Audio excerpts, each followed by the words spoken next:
Queridos, eu queria, esse mês nós estamos com uma série de mensagens sobre amor. Em 2 Crônicas 7:4. Então, o rei e todo o povo ofereceram sacrifício ao Senhor. O rei Salomão ofereceu um sacrifício de 22.000 bois, 120.000 ovelhas. Assim, o rei e todo o povo consagraram a casa de Deus. Os sacerdotes estavam nos seus devidos lugares, bem como os levitas, com os instrumentos musicais do Senhor, que o rei Davi tinha feito para com eles, louvar o Senhor, porque a sua misericórdia dura para sempre. Quando Davi o louvava pelo ministério dele, os sacerdotes que tocavam as trombetas estavam diante dele, e todo Israel se mantinha em pé. Salomão consagrou também o meio do átrio, que estava diante da casa do Senhor, pois ali ofereceu os holocaustos e a gordura, o sacrifício pacífico. Ele fez isso porque no altar de bronze que Salomão tinha construído não cabiam o holocausto, as ofertas e cereais e a gordura do sacrifício pacífico. Nesse tempo, Salomão celebrou a festa durante 7 dias, e todo Israel com ele, uma grande congregação, desde a entrada do Ramate até o rio do Egito. No 8º dia, tiveram uma reunião solene, porque por 7 dias havia celebrado a consagração do altar, e a festa durou mais 7 dias. No 23º dia do 7º mês, o rei despediu o povo para as suas tendas, e todos voltaram alegres, de coração contentes, por causa do bem que o Senhor tinha feito a Davi, Salomão e a Israel, seu povo. Assim, Salomão acabou de construir a casa do Senhor e o palácio real, tudo que Salomão tinha planejado fazer na casa do Senhor e no seu palácio. Ele ofereceu com sucesso. De noite, o Senhor apareceu a Salomão e lhe disse: até aí. Às vezes a gente nunca para pensar, ou às vezes a gente tem uma vida tão corrida, tem uma vida tão atribulada, ou tem uma vida tão sem refletir nisso. Que amor tão grande é esse desse Deus que nos constrange? Que amor é esse que às vezes nos deixa sem palavras? E aí eu vejo essa atitude de Salomão, e aí eu começo a trazer para a minha realidade. Eu não conseguiria alimentar, porque o tanto de gente que estava aqui, o tanto de festa que teve aqui, 7 dias, eu fiquei imaginando 7 dias de festa, como seria lá em casa, ia ser muita festa. Agora, alimentar esse povo todo, e eu comecei a imaginar que esse local poderia ser, pelo tanto aqui, era mais ou menos o tamanho de João Pessoa. Imagine agora na sua realidade, você vai fazer uma festa de 7 dias, e alimentar todo mundo, como você faria? Levando em consideração que isso você vai fazer não só para você, você vai estar reunindo todo mundo para comemorar um templo. Algo que Deus colocou no seu coração, algo que Deus deu a você. E vai envolver sua família, seu vizinho, até aqueles que não gostam muito de você. Vai participar, porque a cidade toda vai participar dessa festa. Imagine só comigo, que grandiosidade. Agora você também vai ter que arrumar os músicos para tocar, porque festa tem que ter música, festa de crente, gente. Tem que ser animado. Mas são 7 dias. Não é uma noite. Não são 2 horinhas que nós fazemos, 3 horinhas. Muito esticada, a gente chega a 4 horinhas de festa. São 7 dias. Comida, bebida, música, segurança, tudo. E não faltou para o Senhor. E aí eu fiquei imaginando comigo mesmo quão grandiosa e quão magnífico deve ter sido esse momento. Você consegue imaginar isso? E aí eu imagino também que ele deu o melhor de si. Porque é naquele lugar, na casa do Senhor, aonde nós podemos afirmar com toda certeza que nós temos a marca da promessa, que é a salvação e a vida eterna. É na casa do Senhor onde a gente desfruta da presença, onde o Espírito Santo nos fala, nos quebranta, nos consola. É na casa do Senhor onde a gente tem um ambiente. Eu acho que é o melhor ambiente que nós podemos encontrar para adorar. É na casa do Senhor onde a gente pode se ajoelhar e contar nossos segredos, as coisas mais íntimas, aquilo que a gente não conta para ninguém. É na casa do Senhor onde nós ouvimos o rugido do leão da tribo de Judá. Que amor é esse? Que prepara até um lugar para nós. Que coisa maravilhosa que anos e anos e anos e anos e anos estamos aqui, na casa do Senhor. Por que não acabou, pastor, com tanta perseguição, com tanta luta, com tanta coisa que foi despejado na história contra a igreja? Estamos aqui, firmes e fortes, a igreja do Senhor. Regidos pela palavra e pelo Espírito Santo, ela não fica arcaica, ela não fica desatualizada, ela não morre, ela não apaga, ela não é esquecida. Pelo contrário. Às vezes um simples texto faz você chorar. Porque ele é o bom perfume do Senhor. E sem a presença do Espírito Santo, o Consolador, que o Senhor preparou para a sua igreja, ela não funcionaria.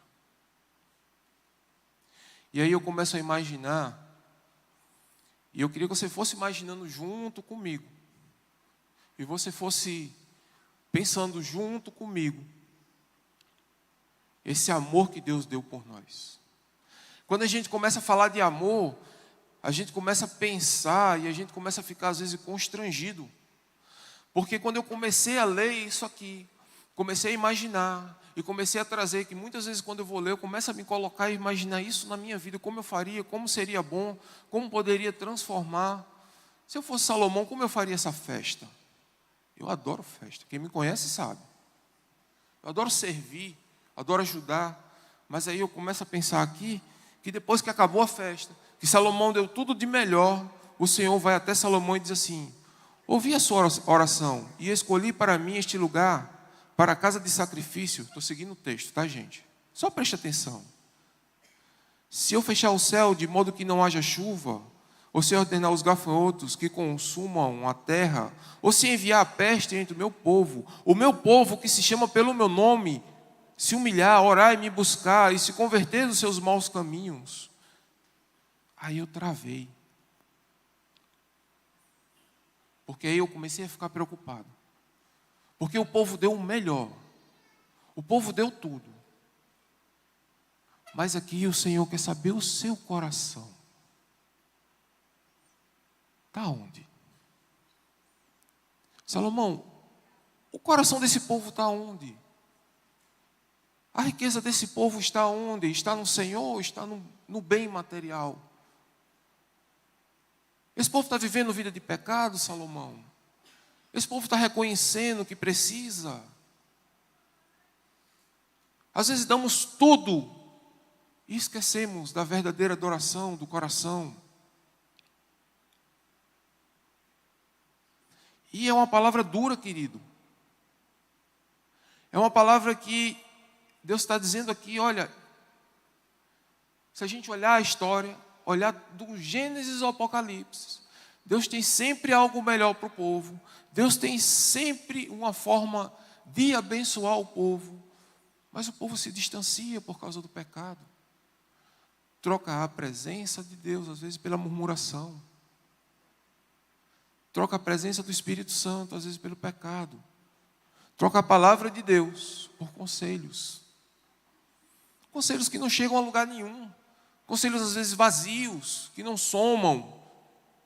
Conselhos que, às vezes, nós ficamos mais em dúvida. Esquecemos que amor é esse.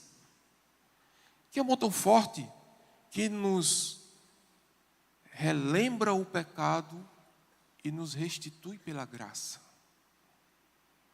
Não estamos na cruz. E eu imaginei também Deus, na hora que Ele para, Ele olha, que nos deixa em situações às vezes de xeque-mate, porque o que rege hoje a sociedade e coloca muitos como na posição de Judas, trai ao Senhor por moeda, mas a nossa sociedade não trai Jesus mais por moeda, trai apenas pela aceitação.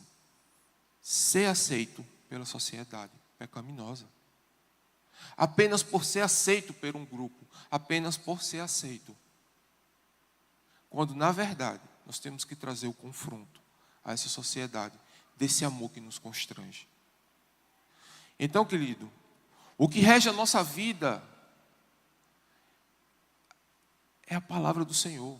E essa palavra que demonstra esse amor, que traz esse bom perfume em nossas vidas, que faz com que a gente viva a presença do Espírito Santo, que faz com que a gente suba esses degraus da vida e não desça numa escada rolante, sem expectativa de subir, nos coloca em uma posição de fé. Como está a nossa fé mediante a isso? Como nós vivemos hoje? O que falta para que a gente viva de forma separada esse avivamento? Como está a sua fé? Porque às vezes a gente é tragado pelas tribulações, pelos problemas, pelas lutas, pelo meio social, que às vezes até pelo que a Bíblia fala do joio e do trigo, e às vezes o joio tira você do caminho que você tem que seguir. Ele faz com que você se afaste do caminho. Aí você vai, faz, filho, faz. O joio ele vem para contaminar. Então, como é que nós estamos hoje? Tiago fala em Tiago 2,14, de que adianta, meus irmãos, dizerem que tem fé, se não a demonstram por meio de suas ações? Acaso esse tipo de fé pode salvar alguém? Hebreus 11:1 diz: a fé mostra a realidade daquilo que esperamos e das coisas que não vemos. Pela fé, pessoas em tempos passados obtiveram aprovação, vitória. Eu queria que você refletisse agora, antes de eu passar para o próximo ponto. Qual é a festa que você está vivendo na casa do Senhor? Qual é a festa que você tem celebrado? Por mais que você tenha dado tudo, no cestão do amor, meu dízimo, minha oferta, amém, obediência, mas seu coração? Como está seu coração? Será que o Senhor fosse à noite visitar você? Que conversa ele teria, como ele teve aqui com Salomão? Olha que palavra dura. Mas ele não dá só para Salomão, dá para Salomão passar para o povo. Esse povo que chama pelo meu nome. Se ele não se converter dos maus caminhos, Salomão, ele tem que se humilhar, ele tem que orar, ele tem que buscar, ele tem que se converter. Gente, quando fala se converter dos seus maus caminhos, é deixar o pecado, é abandonar o pecado. É trazer isso para a nossa sociedade, não como uma coisa comum. Me assusta e me espanta ver pessoas falando para mim que pecado não tem nada demais, tanto faz. Cuidado, ele é sutil para entrar na sua casa. Ele pode estar com a musiquinha e o netinho dançando. Que bonitinho. Amanhã ele está no carnaval e você não tem controle. E está bebendo, está se prostituindo, está se drogando. Foi instruído pequenininho. Porque não tinha nada demais dançar a musiquinha. Consegue perceber como ele é sutil? Ele é sutil. Ele vem como uma mentirinha. Não tem nada demais, é uma mentirinha. Mas uma mentirinha vira uma mentirona depois. Porque o sentimento do não tem nada demais já dominou o coração. Ele é muito silencioso.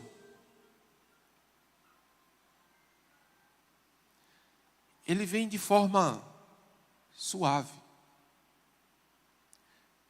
E aí Deus vem e fala com Salomão: Se o meu povo que se chama pelo meu nome se humilhar, orar e me buscar e se converter dos seus maus caminhos, eu ouvirei dos céus. Deus não está dizendo eu vou rejeitar, não. Porque às vezes a gente tem um sentimento de que Deus, será que Deus vai escutar? Vou deixar de ir para a igreja. Você que está em casa, que não vem para a igreja, por causa desse sentimento, repreenda em nome de Jesus. Deus está dizendo, eu quero um renovo, tudo novo. Os meus olhos estarão abertos e os meus ouvidos estarão atentos à oração que se fizer neste lugar. Querido, Coríntios fala que nós somos templo do Espírito Santo. A todo dia, como está a nossa casa? Que móveis estamos preservando em nossa casa? Quais são os móveis que precisam ser jogados fora? E quais são os móveis do Senhor que precisamos colocar dentro da nossa casa? A gente não vai experimentar esse amor pleno, completo, a excelência desse amor, se a gente não souber relacionar, se a gente não souber ter esse relacionamento com o dono desse amor. Você nunca vai ter um bom relacionamento com seu cônjuge se você não souber ter um bom relacionamento com seu cônjuge. Se você não escutar, se você não perdoar, se você não conversar, se você não interagir, se você não abençoar, dar sem receber. Por que com Deus tem que ser diferente? É muito claro essa conversa de Deus com Salomão. Não adianta Salomão fazer grandes festas, não adianta Salomão dar grandes banquetes, trazer toda a cidade, não adianta comemorar com toda João Pessoa, não adianta trazer os melhores músicos, o melhor som, o melhor ar-condicionado, tudo do bom e do melhor, Salomão. Se o joelho desse povo não estiver no chão, se esse povo não reconhecer pecado, como é que vai se construir, Salomão? Na história desse povo, a história que Deus tinha para esse povo, se o povo não quer viver essa história.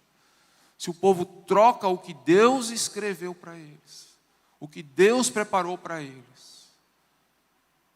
Esse povo tem que se voltar para o Senhor, Salomão. Não pode aceitar o que o mundo tem lá fora. Salomão, esse povo não pode aceitar os banquetes que o mundo oferece.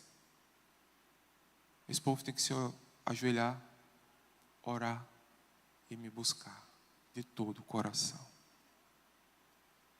Então eu ouvirei dos céus. Engraçado que ele fala assim, sararei as suas dores. Porque homem nenhum pode sarar a dor de homem nenhum. Só o Senhor. E Deus começa a oferecer coisas que só Ele pode fazer. Coisas que se procurar lá fora não vai encontrar. Gente, isso dói. E quando Deus fala assim que eu escolhi esse lugar, eu começo a me ver tão pequenininho. Como é que Deus me escolhe para ser templo do Espírito Santo dele? Como é que Deus me escolhe para poder transformar vidas? Como é que Deus me escolhe, tão pequeno que sou, para fazer diferença em vida de pessoas? Que amor maravilhoso. Que amor majestoso. Nós não estávamos no jardim, mas herdamos a culpa. E pela cruz, por Jesus, nós não estávamos no Calvário, mas herdamos a graça. Querido, queria que você levasse essa reflexão para a sua casa, para a sua vida, para a sua semana. Porque eu acredito em nome de Jesus, que todo começo, ele tem que ser dado um passo. Então que você saia daqui dando esse passo. Olhe para dentro da sua casa. Olhe para dentro da sua vida. E reflita comigo. Da mesma forma que eu vou levar, eu queria que você levasse. Quais são os móveis que nós vamos jogar fora? E quais são os móveis do Senhor que nós vamos colocar dentro de nós. Tenha intimidade com o Senhor. Busque de todo o seu coração. Mergulhe no que essa palavra traz. Mergulhe na presença de Deus.